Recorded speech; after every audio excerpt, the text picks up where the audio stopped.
Hello friends, welcome to defence matrix. तो एक काफ़ी इंपॉर्टेंट अपडेट जो है वो निकल कर सामने आया है। इंडियन एयरफोर्स द्वारा पेपर वर्क चालू किया जा रहा है। करीबन 24 मिराज 2000 जो हैं सेकेंड हैंड फ्रांस से एक्वायर करने के लिए।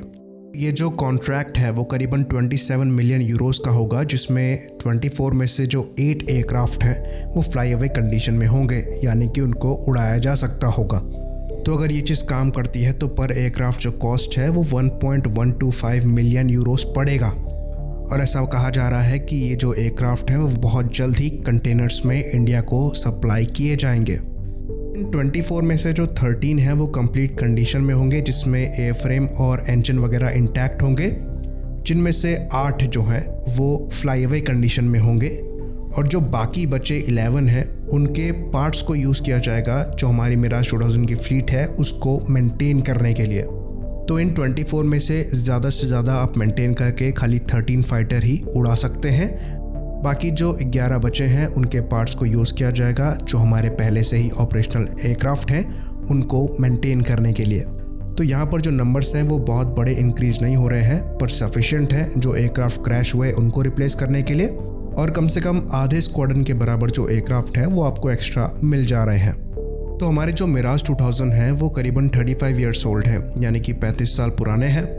और रिसेंटली उनको अपग्रेड किया गया है यूपीजी स्टैंडर्ड में, तो वो 4.5 जनरेशन को मैच करते हैं।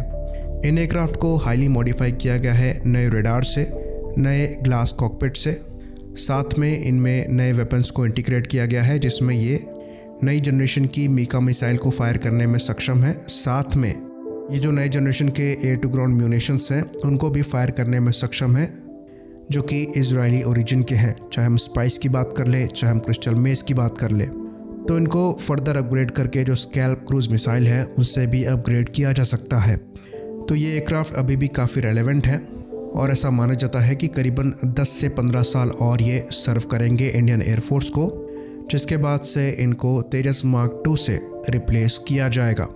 तो हम ये बात पहले से ही जानते हैं कि इंडियन एयरफोर्स द्वारा फैसला किया गया है करीबन 21 के आसपास में 29 को लेने के लिए, जो कि सारे फ्लाई अवे कंडीशन में होंगे। साथ में 12 और Su-30 MKI को लेने का फैसला किया गया है। अब ये मिराज 2000 को लिया जाना है। तो इंडियन एयरफोर्स द्वारा कोशिश करी जा रही है कि जितने भी एयरक्राफ्ट इंडियन एयरफोर्स के द्वारा यूज़ किए जाते हैं उनकी जो सर्विसेबिलिटी है वो प्रॉपर रहे, जिसके अंतर्गत ये एयरक्राफ्ट अपग्रेड भी किए जा रहे हैं मॉडर्न स्टैंडर्ड में।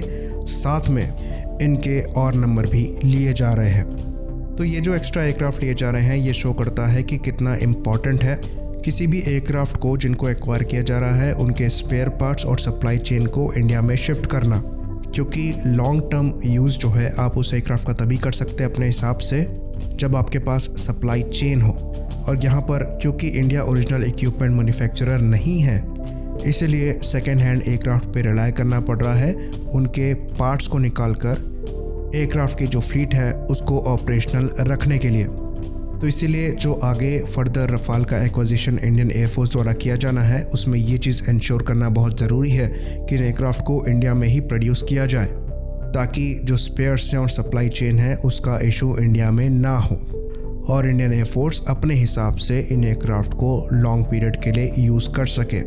बाकी जो सबसे बेस्ट ऑप्शन है वो तो इंडिजिनस फाइटर का ही है, जिसको आप 100% अपनी कंट्री में बनाते हैं। तो इसीलिए बहुत ज़रूरी है कि इंडिया खुद का इंजन भी डेवलप करे, ताकि अगर कल को जो ओरिजिनल इक्विपमेंट मैन्युफैक्चरर है वो अपनी प्रोडक्शन लाइन को रोक दे या फिर प्रोडक्शन को बंद कर दे तो हमें स्पेयर्स वगैरह का इशू ना हो। तो इसी बात पर हम इस वीडियो को ख़त्म करेंगे। लाइक करिए, सब्सक्राइब करिए। जय हिंद।